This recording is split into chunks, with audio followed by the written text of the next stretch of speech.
I'm here with Kalish Morrow.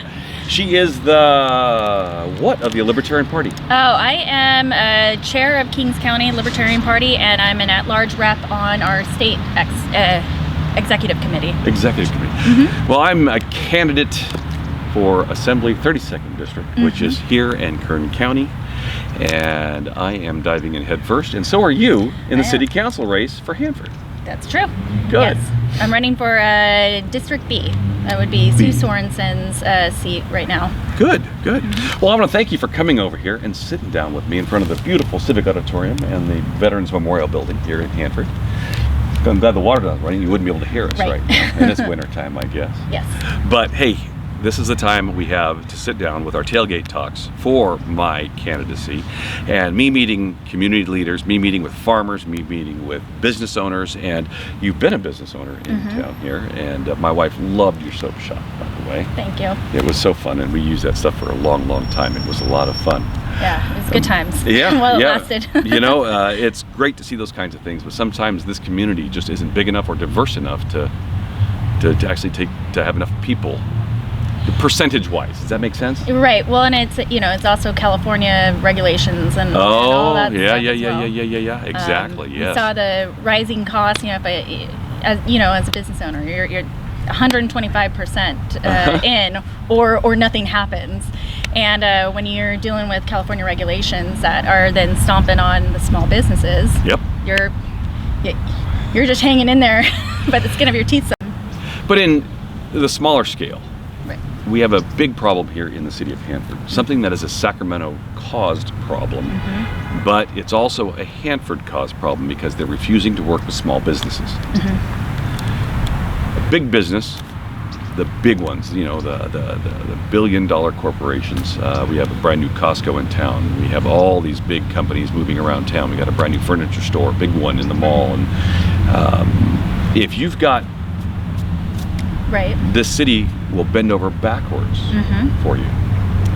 Right. But if you're a small business owner, and you're trying to fight every day to keep your employees paid and to keep, a good, clean business,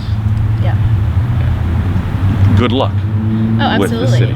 Yeah, it's pretty common that you get incentive packages for these large corporations, and yes, they can help really bolster the economy for, and the tax base for the government, the local government, but they won't extend the same courtesy to small businesses. The millions of dollars or hundreds of thousands of dollars can be a drop in the bucket for these multi-billion-dollar corporations. Yep. For a small business like us, maybe we take out a $60,000 loan or even a $100,000 loan to get going, and that's after with a lot of work too, as a small business owner. Sure. So you finally get approved for that loan, and then you go to the city, and now you're shelling out a good chunk of that money. Good luck trying to make it through that first tedious year of getting yourself established then on little funds. A friend of mine wanted to open up a small clothing shop over in that shopping center by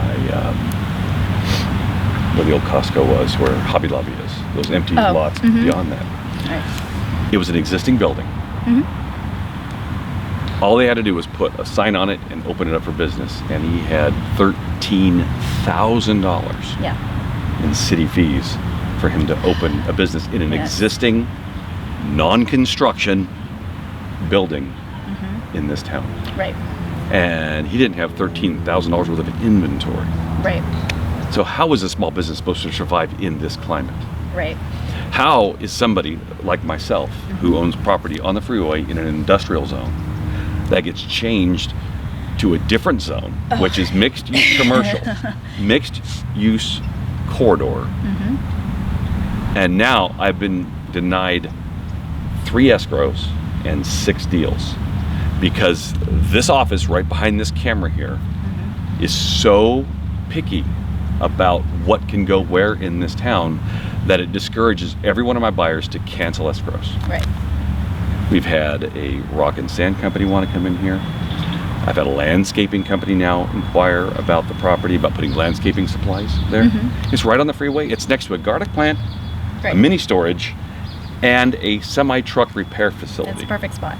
Yeah. They want something like our Vendome building here. Businesses beneath residences and walk paths. We are not a mile from the nearest home or residential area on a dead-end road on a freeway. Right. But yet they will not let a guy that wants to put 3 construction businesses there, all nice, good-looking fronts, high-class looking buildings, parking in the front, trees in the parking lot, and then we were going to have little fenced-in lots in the back for their small equipment so they can store all their equipment back there. Nope, won't do that. They had attorneys try and reason with the city, and the person in charge of those things over here, and I want to say the name, and why the city hasn't fired that person yet, I don't know, told the attorney to stop wasting her time. Rather than saying, what can we do to make this happen for you? Yes, it's always from what I've heard from almost anybody that's had to go and get any kind of change over or whatnot with the city, it's always you can't do this, you can't do this, here's all your obstacles, and then they walk away. Rather than just saying, okay, here are the issues that you face, let's see how we can work around this. What can we do to help facilitate this? They're not facilitating the changes that we need. They're just putting in stopgaps.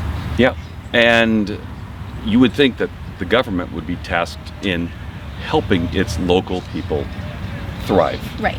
With small business being the backbone of the country's economy, you would think, and I have to say too, we have one of the coolest downtowns. We've got some of the oh best my gosh! I mean, you can see right here. Buildings. It's just beautiful. A few years back, when I was still involved with Main Street, we were hosting the Main Street California. I want to say it was a convention, and we were over here at the courthouse. Yes. And we had people from up and down California that came by. They've never been here before, and they took some tours around town, and they were floored by how amazing our buildings are, plus the large footprint that we still have. Yes. Even if you go over to Visalia is fantastic, but they have more like a corridor of their Main Street, Visalia, they have all those little shops and stuff on a 1-lane street, or a 2-lane street, one way, and it seems like it's shrunk over time. Yeah. And now it's like 3 blocks. Right. And now, for us, we've got like this huge square and everything surrounding it, and then it keeps going beyond that too. Yes. And they've never saw anything like that. Yeah. It's kind of unheard of now. I think the only other place I've seen that's still kind of like that is downtown Riverside, the Mission Inn district, and whatnot. Sure. But, and we don't have the population, and we don't have the money that the Gaslamp district does in San Diego. Right. So the people that we have here can only support so much. Right. And we do our very best to try and keep these businesses going in downtown. But at the same time, I am not the kind of person that will advocate for protectionary measures. For years and years and years, the godfathers of this town have made downtown the juggernaut, where you can't do anything unless it's in downtown. Banks, and then of course they got the loophole for the credit unions. Right. Yeah. Those things, furniture stores, mattress stores, all those things. Oh no, if it's not downtown, you can't have it in Hanford. Right. Whoa. Protectionary rules ruin districts. Right. Doesn't make them thrive. And if we can't develop this into what it needs to be in the future, which is more of a gathering place, more of restaurant district and brew pubs and places for people for social gathering. That's what downtowns are about now. Right. People don't go downtown and not find parking so they can go buy furniture. Right.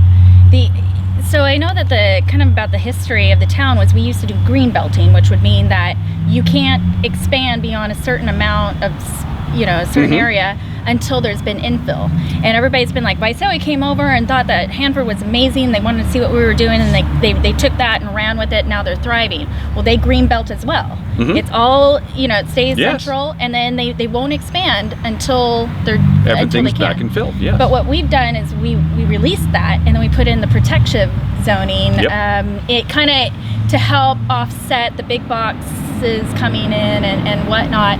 And then what we've seen is just urban sprawl. Yep. And obviously it deteriorated our town, and now we're just starting to try to come back to that thriving point. It's still going to be some time, but it hasn't allowed other areas to adapt. Like, say for the mall, for example, I would love to see it be more like an entertainment venue or whatnot, but I know that the mall has seen it, or thinking more like medical use or whatever. But regardless, like, the zoning has not allowed for them to adapt to the economy.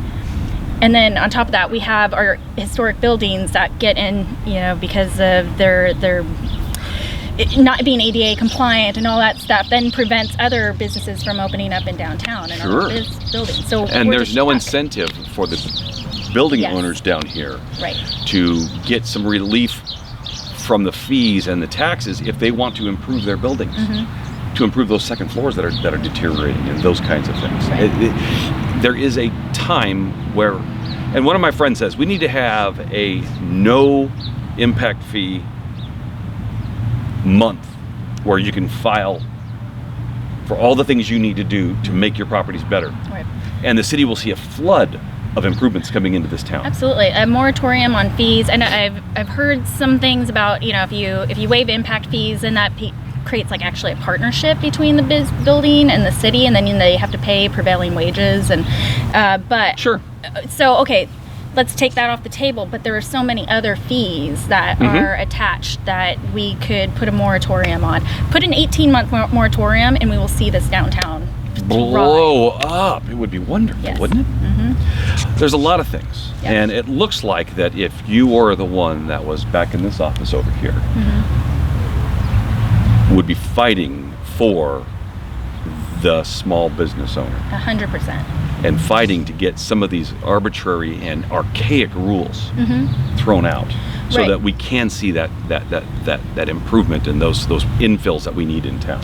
Yeah, I in the past I was for the rules, and part of me felt that maybe it helped at least keep some sort of foothold, just because of the green belting being released and stuff. But I was saying back then too, like, I think in a couple years, like, just give us a couple more years, more activity is going to come about. Downtowns are making a huge comeback across the nation. People, despite big bad Amazon, them wiping out the big box store is actually helping small businesses. And people are arguing with me of like, no, it's wiping out all business. That's not true. Small businesses are coming back because people want to have that, just that connection with their community. Yes. And they still want experiences. They don't want to sit at home all day long. They want to come out. They want to go shop. They want to go have a nice lunch at a little bistro or whatnot downtown. So that they're actually coming back. And so I was already saying back then, like, just give us a couple more years and I'll be all for it. And here we are a couple years later, I am all for releasing that protective zoning. And some of the conversations in the past too of people who were very pro downtown were saying, okay, if you're going to take away this tool for us, which is like the protective zoning, give us another tool. So I'm all about giving them brand new shiny tools that are actually going to work. Yes. What worked in the 50s and what worked in the 60s is a completely different market in the new millennium.